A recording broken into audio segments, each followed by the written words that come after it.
Thank you, PS for ICT, Engineer John Chanui, my friend, my brother, Secretary General of AFCFTA, Mr. Wamkele Mene, Stanley Kamanguya, our CEO at ICTA. I think we have JP, our CEO from Konza, Mama M-Pesa, my good friend Esther Oitito, my friend Ali Mohammed, the chair of Fingo. Ladies and gentlemen, good morning. It is my pleasure to be here to join you this morning. And when I'm here and I compare the traditional tech and the energy that is supposed to come with Fintech, forgive me to say that the energy levels are quite low, and I would wish, because this is a Fintech space, which is supposed to be more energizing, ask you to be more lively and to enjoy either this session today, and on the very least, the few minutes that I'll speak to you.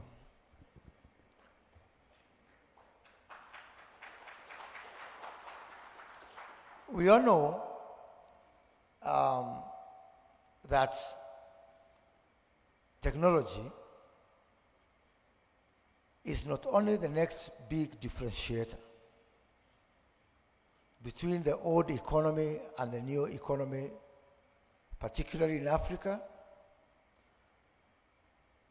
but more specifically, Kenya has decided to take a deliberate journey towards the realization of technology as a major driver for the socio-economic transformation that the William Ruto government is embarking on. And we've made a lot of deliberate decisions. Just last year, we were suffering and we were struggling with some laws within our statutes, particularly on ownership within the technology space. And I am very pleased to say that as of today, we have knocked down all barriers for entry, for tech investors, for hosting services, for any sphere within the tech value chain, like was the case before. We have continued to take very liberal approaches as a country on matters technology. I remember John Michuki, the late, and may Lord rest his soul in peace. He once told me of a story of how he licensed M-Pesa. He was the Minister for Finance when M-Pesa was licensed. So somebody went from Safaricom and challenged John Michuki that you can send money through your phone. And John Michuki, he was not a very easy man to deal with.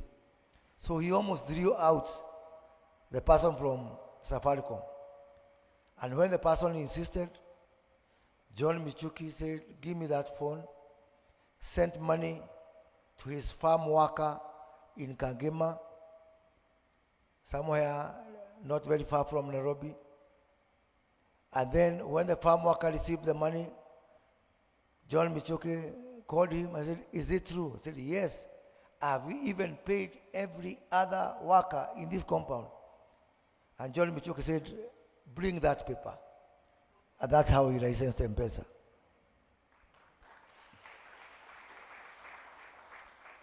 And I'm saying that because that belies the true story of the potential of Fintech, not only in Kenya, not only in Africa, but indeed in all developing countries. In our country, the working class, the workforce, consists of some 19 million men and women. Out of these 19 million, only 3 million work in the private sector, informal sector. 1 million in government, 2 million in private. That is the size of our formal sector. 16 million is the informal sector. And therein lies the future, the biggest potential for fintech in our country. Because for those 16 million people, me and you have an office where we report. But for those 16 million people, they report to an office known as Fintech. That's where they live in. Be it in betting, be it in digital gigs, digital jobs, trying to make money, monetizing content. So name it. You'll find in our country some old lady who cannot speak English or Swahili, but they know how to use M-Pesa. That really tells the story that the biggest landlord, the biggest office in the Republic of Kenya is Fintech. And I've got reason to believe that this is a story across Africa. This is a story across the developing world. When we come up with solutions, our fintech solutions are most likely to be uptaken by our people because of the disproportionate size of the informal sector. I was just telling somebody yesterday, much as whatever happened in Bangladesh, people have different opinion. It is a fintech man, Mohammed Yunus of Grameen Bank, who is now the acting president of Bangladesh, put into power by the people.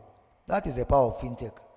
That when we come with solutions which are specific, which are targeted, which are realistic to where the bulk of the population is, then we start to win. And I think I want to underscore that, realistic to our situation. Because I am a widely traveled person, and I've worked in this space, in both financial space and technology space, across all continents of this world. And I can tell you that if Kenya chose to pick from the shelves of models that were existing before, then I think that we could not have made a major endeavor and the progress that we made here. So let me conclude by saying that the government is very much committed to supporting fintech. We are committed to completing, to unlock all the obstacles that are there on the way to growth of fintech.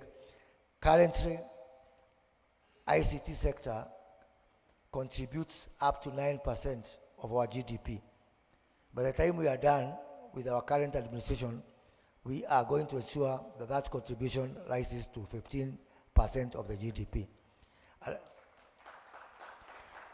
We are also working with our capital markets to unlock all the challenges of capital raising with our capital markets.